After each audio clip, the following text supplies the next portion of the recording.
Baruch atah Yahweh, Eloheinu melech haolam, asher kideshanu b'mitzvotav, v'tzivanu al divrei Torah. Baruch atah Yahweh, Eloheinu melech haolam, asher bacharbanu mikol amin, v'natan lanu et torato. Baruch atah Yahweh, noten haTorah, Beshem Yeshua HaMashiach. Bendito eres tú, Yahweh, nuestro Elohim, Rey del universo, quien nos has santificado con tus mandamientos y nos has ordenado ocuparnos con las palabras de tu Torah. Bendito eres tú, Yahweh, nuestro Elohim, Rey del universo, que nos has elegido de entre todos los pueblos y nos has dado tu Torah. Bendito eres tú, Yahweh, dador de la Torah. En el nombre bendito de Yeshua HaMashiach. Amén y amén.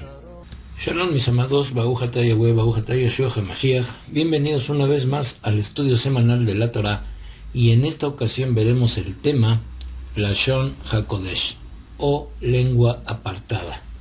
Bien, ¿por qué es importante conocer y saber del idioma hebreo? Bien, en este estudio vamos a verlo. Ahora, ¿por qué se llama así? ¿Por qué se llama Lashon HaKodesh? Porque esta es la lengua con la que Abba Yahweh le habló a su pueblo. En el capítulo 11 de Hechos, en el versículo 22, llegó por primera vez a los oídos de los Talmidim que estaban en Jerusalén el reporte de la elección de los judíos helenizados. Si bien cuando el apóstol Kefa más tarde fue a Antioquía para ver cómo Shaul y Bernabé estaban obrando, no fue de inmediato. Primero, él y los demás apóstoles decidieron enviar a Bernabé. Bien, vamos a leer esto en el libro de Hechos, capítulo 11, versos del 22 al 26. Y dice: noticia de esto llegó a los oídos de la congregación mesiánica de Jerusalén, y enviaron a Barnaba a Antioquía. Cuando llegó y vio por cuenta propia la misericordia de Yahweh en acción, se puso muy contento y los alentó a permanecer fieles al Adón con todos sus corazones, pues él era un buen hombre, lleno del Ruach HaKodesh y confianza. Entonces Barnaba fue a Tarso para buscar a Shaul, y cuando le encontró, le trajo con él a Antioquía. Se reunieron con la asamblea por todo un año y enseñaron a una gran multitud. También fue en Antioquía que los Talmidim fueron llamados Notrim por primera vez. Bien, no está claro por qué los discípulos escogieron enviar a Bernabé o Barnaba en vez de ir de inmediato a ellos a Antioquía. Puede haber un sinfín de razones, y una de ellas pudiera ser que debido a que los apóstoles eran hebreos con poca educación, es muy probable que nunca hubieran aprendido otros idiomas, excepto los lenguajes de la sinagoga, hebreo y arameo. Como veremos adelante, los hebreos preferían no aprender los lenguajes de los gentiles, pues los consideraban abominables. Si Bernabé hablaba griego, los apóstoles podrían haber decidido enviarlo, pues una persona que hablara griego se hubiera podido comunicar más efectivamente con los judíos helenizados.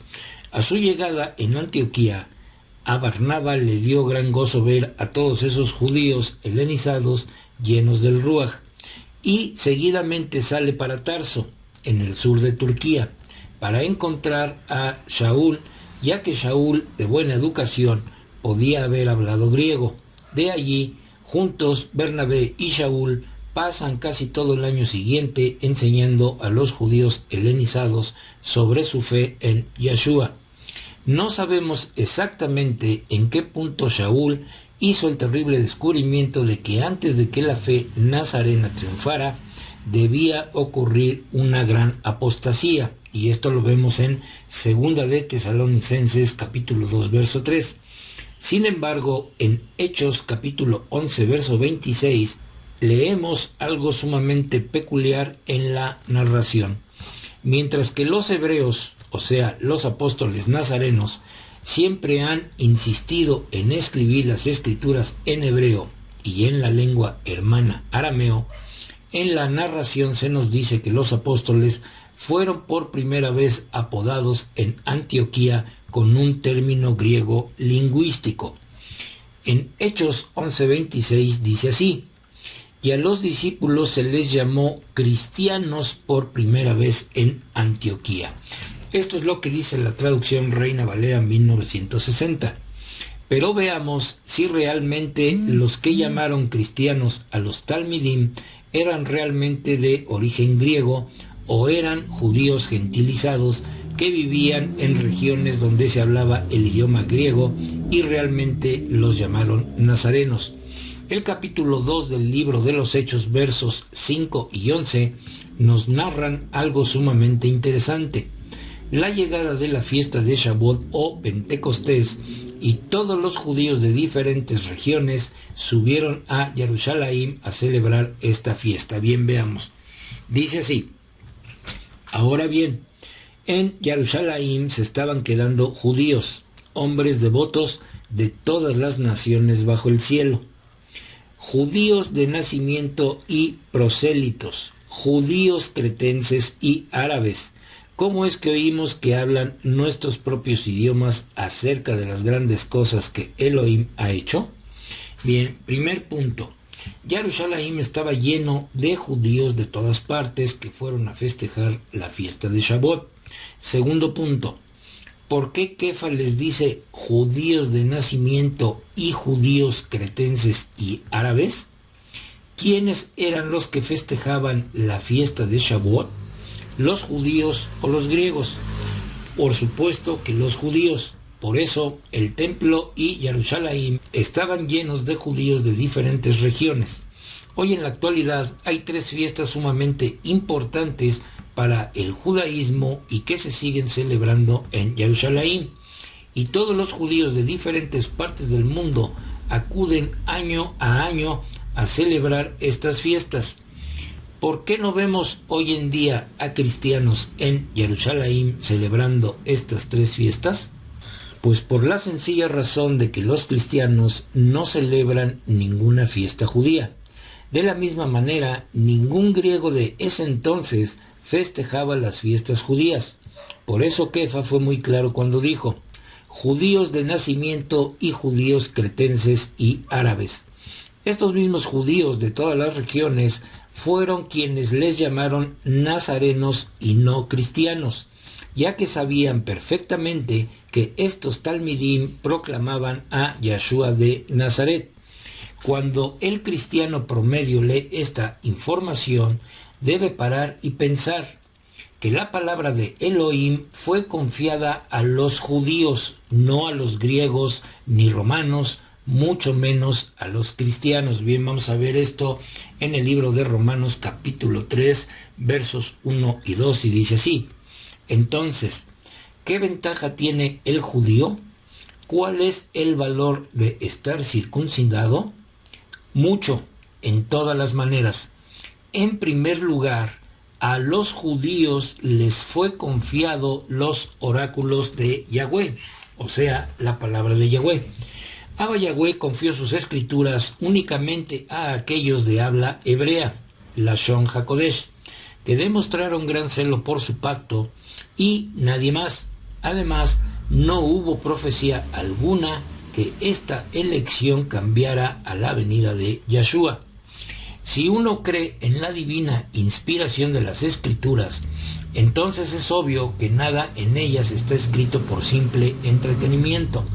Nada fue escrito en la palabra por puro accidente o para rellenarla. Por el contrario, las escrituras son inspiradas y cada palabra está escrita por una singular y perfecta causa. Además, los hebreos o judíos de ese tiempo consideraban a las demás lenguas como paganas. Ellos hubieran tachado la palabra cristianos como pagana y aborrecible. La lógica nos dicta que la única razón por la que el Ruach nos relata que los discípulos fueron llamados con el término Netzaritas fue el siguiente.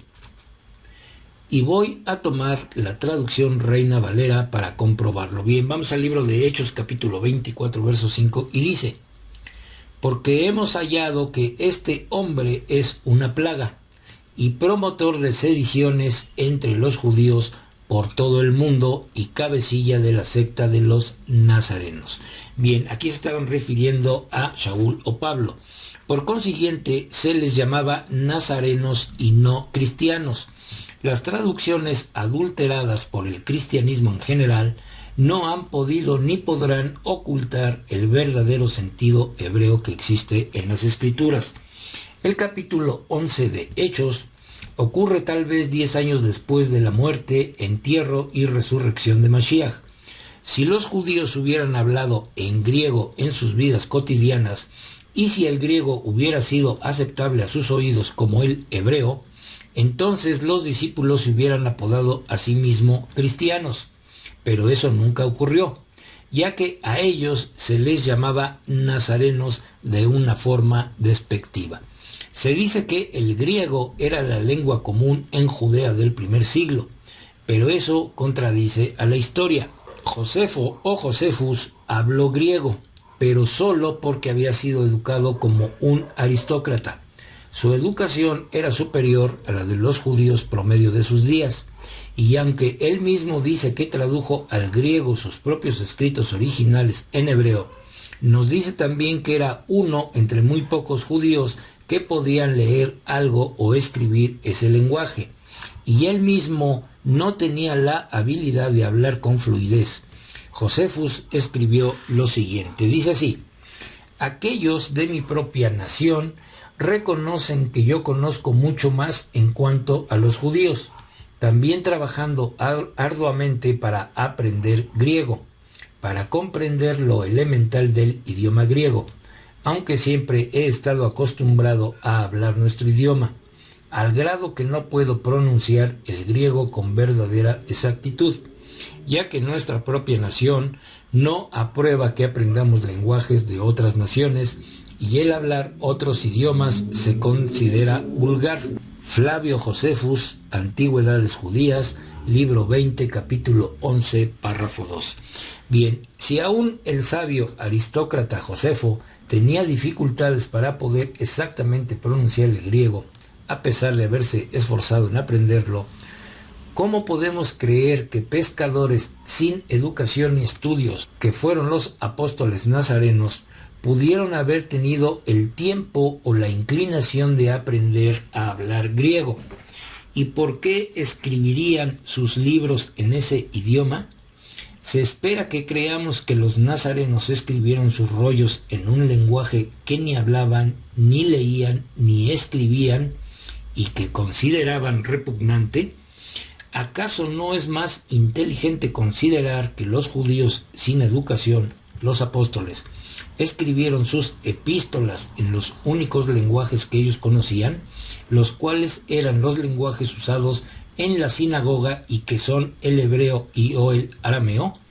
Los judíos siempre han dicho que las escrituras son propiamente escritas o leídas en su original y divina lengua, Lashon HaKodesh.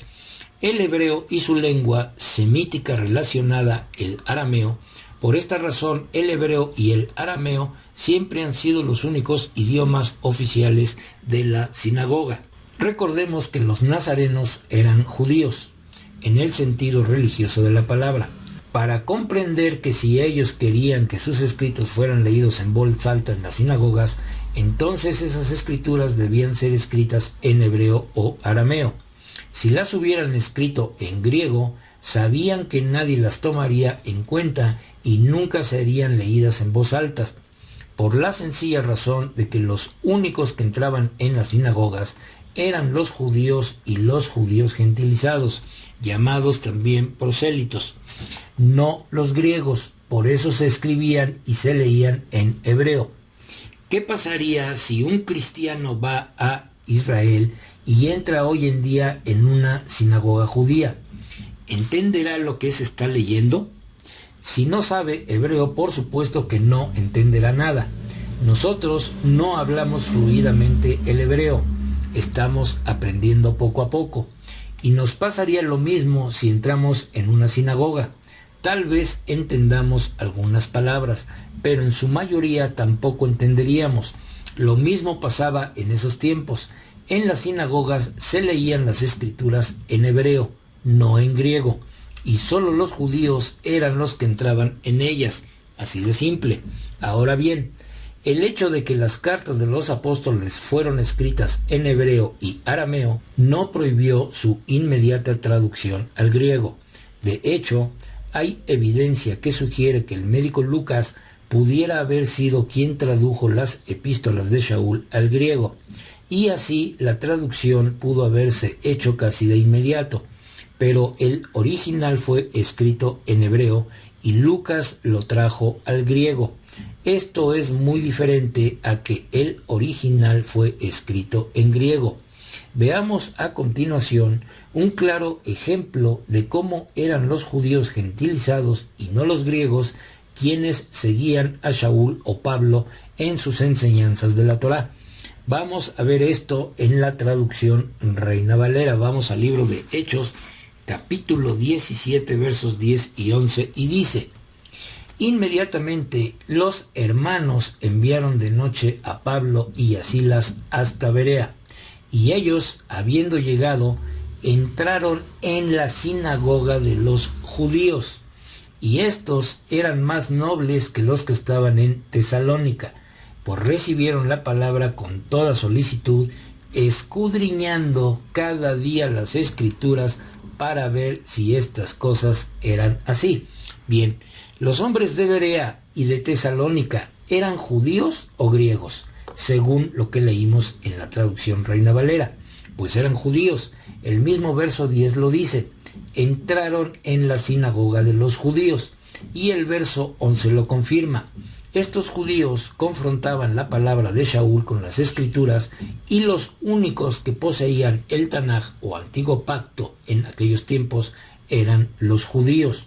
Los griegos no las tenían, ya que aún no se inventaba la imprenta.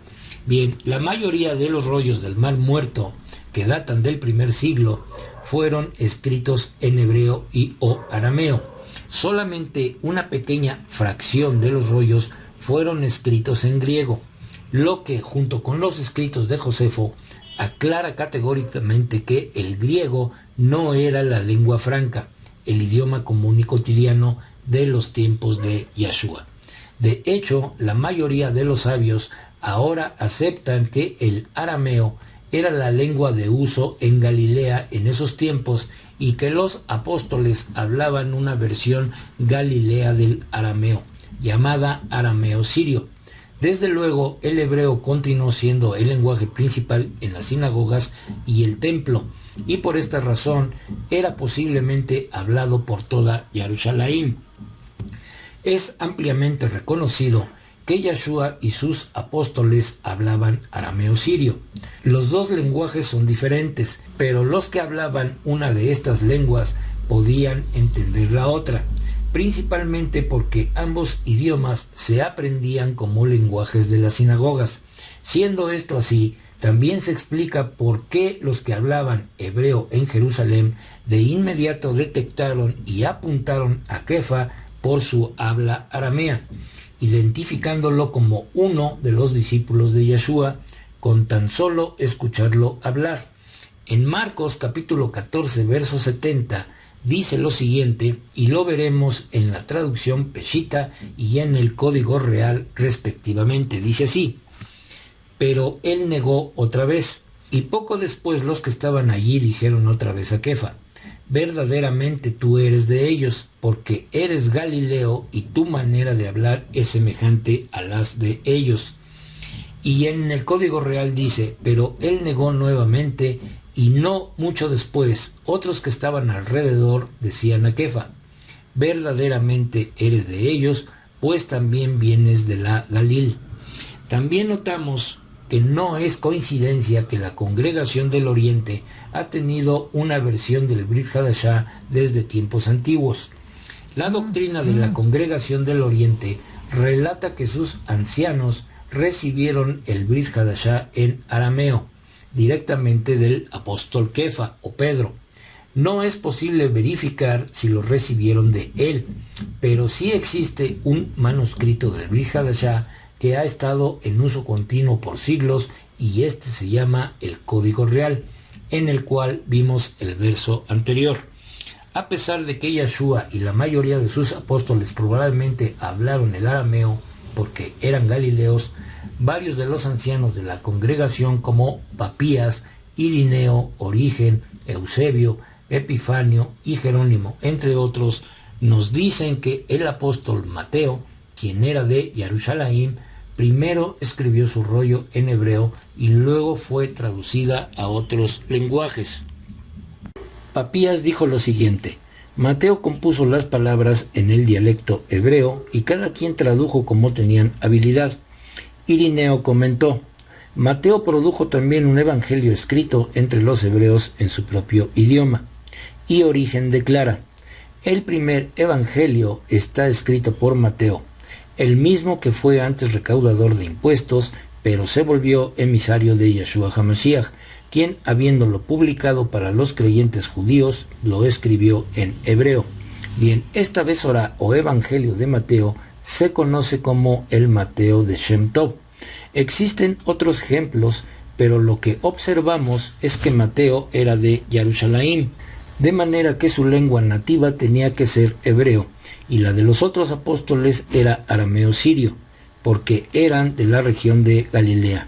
Y otra razón para refutar la idea de una inspiración griega es la de los ancianos de la congregación.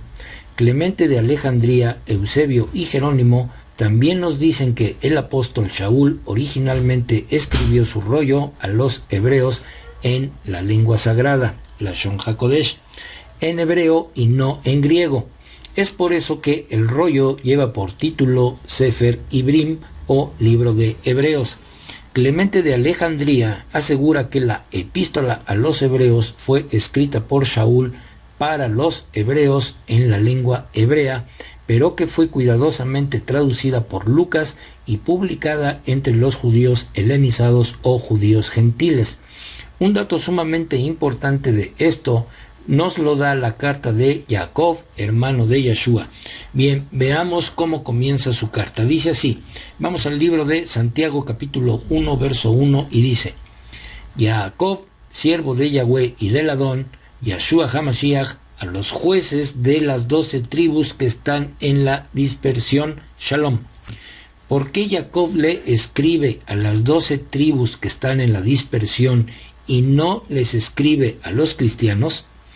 Existen otros ejemplos más, pero por ahora preguntémonos, ¿por qué alguien de la lengua nativa hebrea como Shaul escribiría una epístola a los hebreos en griego?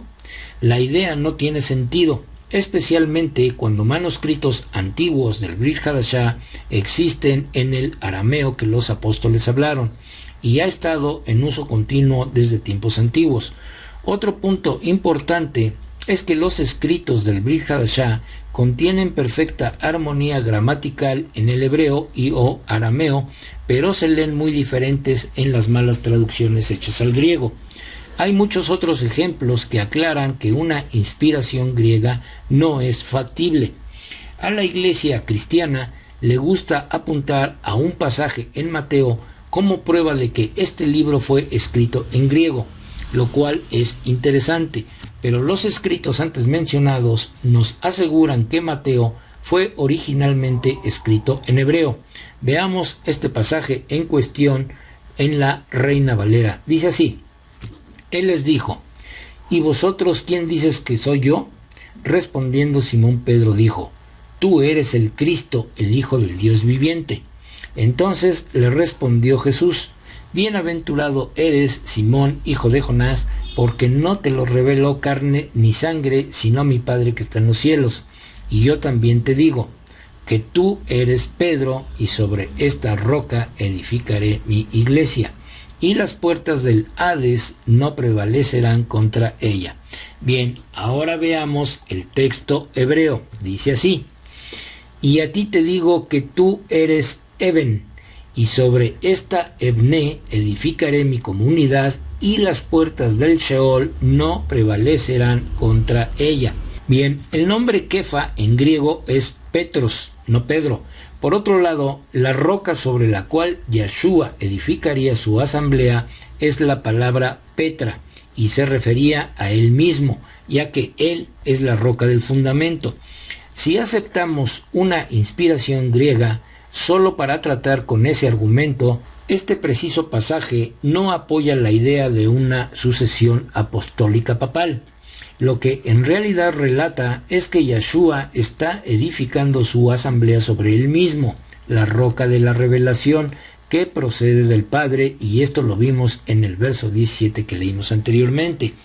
El que la Iglesia Católica pretenda que existe una sucesión apostólica y que el cristianismo evangélico también pretenda que su iglesia es la verdadera y se basan en el libro de Hechos capítulo 2, es simplemente una tontería, pero usan el falso argumento de un juego de palabras griegas, Petros, Petra e Iglesia, para tratar de probar que el Brit Hadashah fue escrito en griego. Ese argumento se va abajo cuando encontramos un juego de palabras en el antiguo Shem Tov de Mateo, en el cual la palabra que describe piedra es Eben, y la palabra usada para edificar es Evne o Baná, como vimos en los versos anteriores. Bien, vamos a ver estas palabras en el Strong. Dice así: Eben, piedra, y la palabra Baná, que significa edificar, restablecer, restaurar.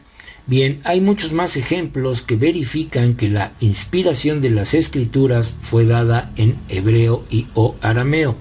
Uno de los más grandes mitos cristianos es la inspiración griega del Brit Hadashah. Fue un mito necesario porque al enseñar a la gente que las lenguas divinas ya no eran importantes, según ellos, las buenas nuevas podrían esparcirse más rápidamente. Más ahora, la fase de la historia cristiana está llegando a su fin. Efraín o la casa de Israel está comenzando su regreso.